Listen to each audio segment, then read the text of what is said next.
পুকুর ভরাট করে অবৈধ নির্মাণ, সেই অবৈধ নির্মাণ ভাঙতে পুরসভাকে দায়িত্ব। অবৈধ নির্মাণ ভাঙতে সময়সীমা হাবড়ার বিধায়কের। পুকুর ভরাট করে অবৈধ নির্মাণ আর সেই অবৈধ নির্মাণ ভাঙতে পুরসভাকে দায়িত্ব। আমাদের সঙ্গে জিয়াউল রয়েছেন প্রতিনিধি। জিয়াউল, কতক্ষণ সময় দেওয়া হয়েছে? দেখো, 24 ঘন্টা সময়সীমা বেঁধে দিলেন হাবড়ার বিধায়ক একেবারে দেবদাস মণ্ডল।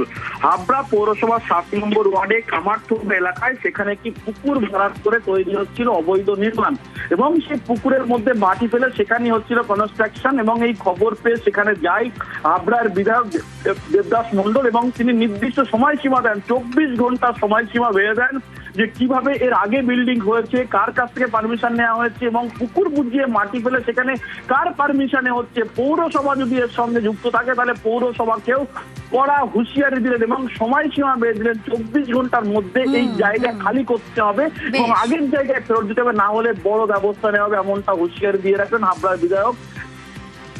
ধন্যবাদ। রাস্তার উপরে না দাদা, এখানে ঘর ছিল, এরকম ঘর ছিল, কালভার্টের ওপাশে তো মুখ রয়েছে তো এখানে একটা আপনার অবৈধ বিল্ডিং। এটা আপনি যে বেসমেন্ট করেছেন, প্রথম শুরুই করেছেন অবৈধ দিয়ে, প্রথমে শুরু করেছেন অবৈধ দিয়ে। আমার দেখেন এই যে দোকান থেকে গেছে, আমি সেটা বলছি। আপনি কাকে বলে এই পুকুরটা ভরাট করছেন? কোন দালালরে পয়সা দিয়েছেন নাম বলতে হবে, নাহলে আপনি অ্যারেস্ট হবেন।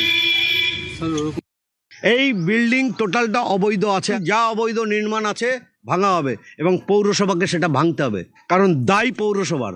সে টাকা নিয়ে এটা করেছে। কত হাজার স্কোয়ার ফিট উনি দেখাবেন, আর এই বিল্ডিং মাপাও হবে কত হাজার স্কোয়ার ফিট।